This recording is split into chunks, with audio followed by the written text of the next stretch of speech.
السلام علیکم اسٹوڈنٹس، آج ہم اپنے لیسن کی دہرائی کرنے جا رہے ہیں۔ تو اس میں زیادہ تر آپ کو میں وہ لیکچر کے وہ حصے بتاؤں گی جو کہ آپ کی ورک شیٹ پہ کویسچنس جو کیے گئے ہیں۔ تو انداز تربیت و تبلیغ آپ کا لیسن ہے۔ تبلیغ کے معنی کیا ہیں اور تبلیغ اسلام کیا ہے؟ اب تبلیغ کے لفظی معنی ہوتے ہیں پہنچا دینا، اور تبلیغ اسلام یہ ہے کہ اللہ کا دین جو ہے وہ لوگوں تک پہنچا دیا جائے۔ یعنی تبلیغ اسلام کیا ہے؟ وہ یہ ہے کہ اللہ کا دین جو ہے وہ لوگوں تک پہنچایا جائے۔ ہم اپنی زبان میں تقریباً اسی مقصد کے لیے استعمال کرتے ہیں نا اس کو، کہ نصیحت بھی تبلیغ کا ہی مفہوم ادا کرتا ہے۔ اس لیے نصیحت کے لفظی معنی بھی خیر خواہی یا دوسروں کی بھلائی چاہنا ہے۔ تو حضور صلی اللہ علیہ وسلم نے فرمایا تھا کہ دین نام ہی خیر خواہی کا ہے۔ تو مطلب یہ ہوا کہ تبلیغ کے معنی ہو گیا پہنچا دینا، اور تبلیغ اسلام کے معنی ہو گئے کہ اللہ کا دین لوگوں تک پہنچانا۔ پھر جب مسلمان خالص رضا کے لیے، اللہ کی رضا کے لیے نماز ادا کرتا ہے تو کیا ہوتا ہے؟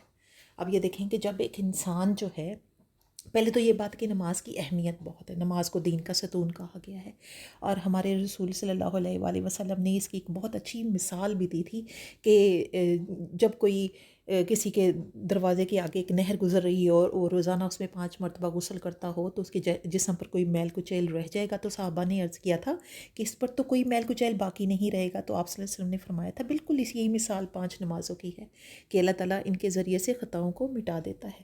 یعنی آپ یہ دیکھیں کہ نماز کی کتنی اہمیت ہے، اور پھر اس کی وجہ، اور یہ نماز جو ہے اگر اللہ کی خاطر پڑھی جائے، یعنی کہ حضور صلی اللہ علیہ وسلم کا فرمان ہے کہ جب کوئی مسلمان خالص اللہ کی رضا کے لیے نماز ادا کرتا ہے تو اس کے گناہ یوں جھڑ جاتے ہیں جس طرح اس درخت سے یہ پتے جھڑتے ہیں۔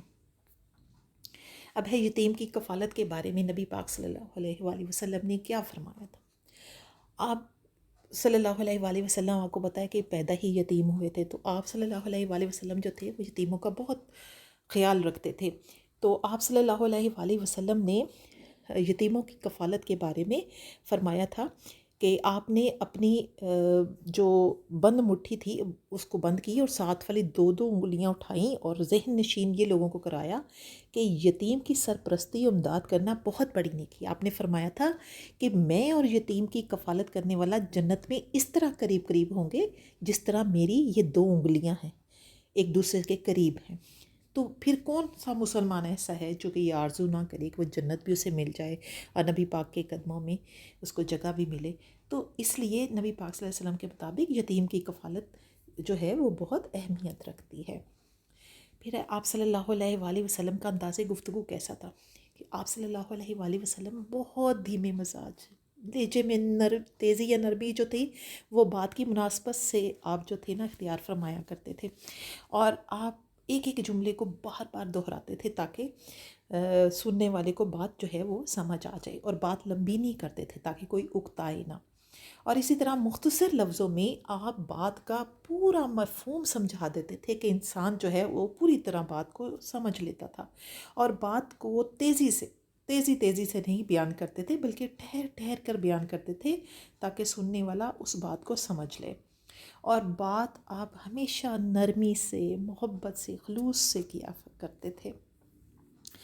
کسی کا نام لے کر براہ راست تنقید نہ کرنا۔ اب یہ دیکھیں کہ نبی پاک صلی اللہ علیہ وآلہ وسلم فرمایا کرتے تھے کہ گفتگو جو ہے وہ اس طرح کرنی چاہیے کہ دوسرا جو ہے وہ آپ کے الفاظ کو سنے اور سمجھے۔ اور اسی طرح جب کسی محفل میں آپ بیٹھے ہوتے تھے اور اگر کسی شخص کو کوئی بات سمجھانا ہوتی تھی تو آپ اس کا نام لیے بغیر ہی، مخاطب کو کیے بغیر ہی بات کو بیان کر دیتے تھے، اور اس کی وجہ یہ ہوتی تھی کہ براہ راست اس کو تنقید اس لیے نہیں کرتے تھے کہ تاکہ اس کی عزت نفس جو ہے مجروح نہ ہو، سب لوگوں کے سامنے وہ اپنے آپ کو حقیر نہ سمجھے، تو اس وجہ سے آپ کسی کو بھی براہ راست تنقید نہیں کرتے تھے۔ انسان کی گفتگو کا انداز کیسا ہونا چاہیے؟ اب یہ دیکھیں کہ انسان کی گفتگو کا انداز جو ہے وہ اس طرح کا ہونا چاہیے کہ بات دل میں اتر جائے، یعنی انداز بیان اتنا دلچسپ اور شیریں ہونا چاہیے کہ انسان جو ہے سننے والا اس سے متاثر ہو، اور بات اتنی لمبی نہیں کرنی چاہیے کہ سننے والا اکتا جائے، کہ اپنے آپ کو وہ تیار ہی نہ کر پائے اس بات کو سننے سمجھنے کے لیے۔ تو گفتگو ہمیشہ سادہ اور آسان لفظوں میں ہونی چاہیے تاکہ سننے والا جو ہے وہ آپ کی بات کو اچھی طرح سمجھ سکے. تو اسٹوڈنٹس یہ آپ کی جو لیسن تھا یہ میں نے آپ کو اوورآل اس کی دہرائی کروائی ہے تاکہ آپ کو اس کے اہم پوائنٹس جو ہیں وہ ذہن میں رکھتے ہوئے آپ نے اپنی ورک شیٹس جو ہے وہ حل کرنی ہے. اللہ حافظ.